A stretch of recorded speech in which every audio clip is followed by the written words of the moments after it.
Man of masses NTR craze గురించి ప్రత్యేకంగా చెప్పక్కర్లేదు. ప్రస్తుతం వార్ 2తో పాటు దేవరా 2, ప్రశాంత్ నీల్ సినిమాతో బిజీగా ఉన్నారు యంగ్ టైగర్. చేతినిండా సినిమాలతో బిజీగా ఉంటున్న స్టార్ హీరో తాజాగా మ్యాడ్ స్క్వేర్ సినిమా సక్సెస్ ఈవెంట్కు ముఖ్య అతిథిగా హాజరయ్యాడు. తన బావమరిది నాన్నే నితిన్, సంగీత్ శోభన్, రామ్ నితిన్లు ప్రధాన పాత్రలు పోషించారు. ఇటీవలే ప్రేక్షకుల ముందుకు వచ్చిన ఈ సినిమా బ్లాక్ బాస్టర్ హిట్గా నిలిచింది. ఇప్పటికే 80 కోట్లకు పైగా కలెక్షన్ సాధించింది. ఈ నేపథ్యంలో మ్యాడ్ స్క్వేర్ చిత్ర బృందం సక్సెస్ ఈవెంట్ను నిర్వహించారు. జూనియర్ ఎన్టీఆర్ ఈ కార్యక్రమానికి ముఖ్య అతిథిగా హాజరయ్యారు. ఎప్పటిలాగే తన అదిరిపోయే స్పీచ్తో ఆడియన్స్ను ఉర్రూతలూగించాడు. ఈ నేపథ్యంలో మ్యాడ్ స్క్వేర్ సక్సెస్ ఈవెంట్లో ఎన్టీఆర్ స్పీచ్, ఫోటోలు, వీడియోలు ఇప్పుడు సోషల్ మీడియాలో తెగ ట్రెండ్ అవుతున్నాయి. కాగా ఈ ఈవెంట్లో ఎన్టీఆర్ గ్రీన్ కలర్ బాటిల్లో ఉన్న ఓ డ్రింక్ తాగాడు. ఇందుకు సంబంధించిన ఫోటోలు, వీడియోలు ఇప్పుడు సోషల్ మీడియాలో చక్కర్లు కొడుతున్నాయి.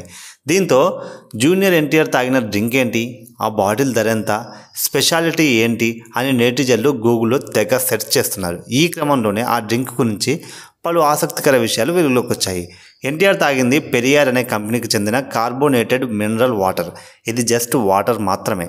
ఇది 330 ml బాటిల్స్తో దొరుకుతుంది. ధర సుమారు 165 రూపాయలు. ఆన్లైన్లో ఆఫర్స్ను బట్టి ఒక్కో బాటిల్ 145 నుంచి బల్క్ ఆర్డర్లో తీసుకుంటే తక్కువ ధరలు దొరుకుతాయి. ఇది సోడా టేస్ట్లో ఉంటుందని సమాచారం. అమెజాన్, బిగ్ బాస్కెట్, స్విగ్గీ లాంటి ఆన్లైన్ యాప్స్లోనూ ఈ కార్బోనేటెడ్ మినరల్ వాటర్ అందుబాటులో ఉంది. కాగా ఇది ఫ్రాన్స్కు చెందిన కంపెనీ. 1992 నుంచి ఇది అందుబాటులో ఉంది. ప్రస్తుతం 140 దేశాల్లో ఈ మినరల్ వాటర్ను విక్రయిస్తున్నారు.